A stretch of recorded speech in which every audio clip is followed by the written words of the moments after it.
सालों पहले एक घने से जंगल में कुछ जानवर रहा करते थे। उनमें से एक शेर था और उसकी सेवा में हरदम लोमड़ी, भेड़िया, चीता और चील रहते थे। लोमड़ी को शेर ने अपनी सेक्रेटरी, चीता को अपना अंगरक्षक और भेड़िए को अपना गृहमंत्री बना रखा था। इनके अलावा चीता दूर दूर की सारी खबरें लाकर शेर को देता था, यानी वो खबरी का काम करता था। इन चारों को भले ही शेर ने अच्छे अच्छे पद दे रखे थे, लेकिन दूसरे जानवर इन्हें चापलूस मंडली कहते थे। सबको पता था कि चारों कोई काम करें चाहे न करें, लेकिन शेर की चापलूसी खूब अच्छे से करते हैं। रोजाना चारों जानवर शेर की बड़ाई में कुछ शब्द कह देते थे, जिससे वो खुश हो जाता था। इन सब के चलते जैसे ही शेर शिकार करता था, तो अपना पेट भरने तक खाने के बाद वो अपने चारों खास पद में बैठे जानवरों को बाकी का हिस्सा दे देता था। इसी तरह लोमड़ी, भेड़िया, चीता और चील की जिंदगी बड़े ही आराम से कट रही थी। एक दिन खबरी चील ने अपने चापलूस दोस्तों को आकर बताया कि काफी देर से सड़क के पास में ही एक ऊंट बैठा हुआ है। भेड़िया ने सुनते ही पूछा कि क्या वो अपने काफिले वालों से बिछड़ गया है। चीते ने इस सवाल को सुनते ही कहा कि चाहे जो भी हो, हम उसका शिकार करवा देते हैं शेर से। उसके बाद कई दिनों तक आराम से उसे खाएंगे। इस बात को सहमति देते हुए लोमड़ी ने कहा कि ठीक है, मैं जाकर राजा से यह बात करती हूँ।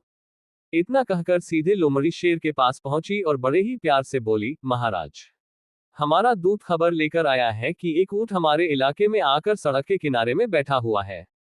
मुझे किसी ने बताया था कि मनुष्य जिन जानवरों को पालते हैं उनका स्वाद काफी अच्छा होता है, एकदम राजाओं के खाने के लायक।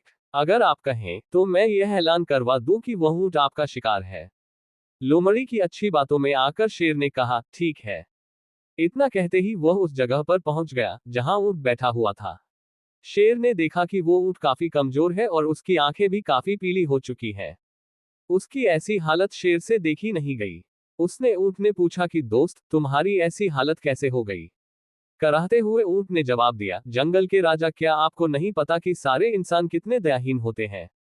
सारी उम्र मुझसे एक व्यापारी ने माल ढुलाया। अब मैं बीमार हो गया तो उसने मुझे अकेले मरने के लिए छोड़ दिया। उसने सोचा कि मैं उसके किसी काम का नहीं रहा। इसी वजह से अब वो मुझे अपने साथ नहीं रख रहा है और न ही मेरा इलाज करवा रहा है। अब आप ही मेरा शिकार कर दीजिए ताकि मुझे इस दर्द से मुक्ति मिल जाए। इन सब बातों को सुनकर शेर काफी दुखी हुआ। उसने ऊंट से कहा कि अब तुम इसी जंगल में रहोगे हमारे साथ। यहां तुम्हें कोई भी नहीं मारेगा।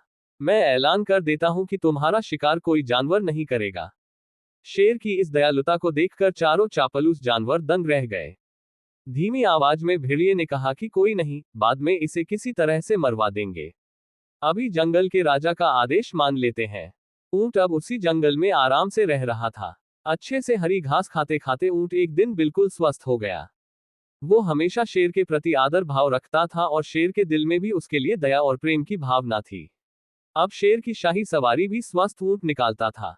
वो शेर के चारों खास पदाधिकारी जानवरों को अपनी पीठ पर बैठाकर चलता। एक दिन चापलूस जानवरों ने जंगल के राजा शेर को हाथी का शिकार करने के लिए कहा। राजा भी मान गया, लेकिन वो हाथी पागल था। उसने शेर को बुरी तरह से पटक दिया। किसी तरह से शेर पागल हाथी से बच तो गया, लेकिन उसे काफी चोट लग गई। अब बीमार शेर बिना शिकार किए किसी तरह से अपनी जिंदगी जीने लगा। उसके सेवक भी भूखे थे। उनके मन में हुआ कि आखिर ऐसा क्या करे कि कुछ खाने को मिल जाए। फिर उनका ध्यान हटे कट्टे हो चुके ऊंट पर गया। सबने मिलकर एक तरकीब सोची और राजा के पास चले गए। सबसे पहले भेड़िए ने कहा कि महाराज, आप कितने दिनों तक भूखे रहेंगे? मेरा शिकार करके मुझे खा लीजिए, आपकी भूख मर जाएगी। फिर चील कहने लगी कि राजा साहब, भेड़िए का मांस खाने लायक नहीं होता है, आप मुझे खा लीजिए। चील को पीछे धकेलते हुए लोमड़ी बोली, तुम्हारा मांस इनके दांतों में ही लगकर रह जाएगा, आप इसे छोड़िए, मुझे खा लीजिए। एकदम से फिर चीता बोला कि इसके शरीर में आपको सिर्फ बाल ही मिलेंगे, आप मुझे खाकर अपनी भूख मिटा लीजिए। ये सब उन चापलूस जानवरों का नाटक था जिसे ऊंट नहीं समझ पाया। उसने भी एकदम से कहा कि महाराज, मेरी जिंदगी तो आपकी ही दी हुई है, आप इस तरह से भूखे क्यों रहेंगे? आप मुझे मारकर खा लीजिए। चारों चापलूस जानवरों को इसी बात का इंतजार था। उन्होंने एकदम कहा कि ठीक है महाराज, आप ऊंट को ही खा लीजिए। अब तो ये खुद ही कह रहा है कि मुझे खा लो, और इसके शरीर में मांस भी काफी ज्यादा है। अगर आपकी तबीयत ठीक नहीं लग रही है तो इसका शिकार हम कर देते हैं। इतना कहते ही चीते और भेड़िए ने मिलकर एक साथ ऊंट पर हमला कर दिया।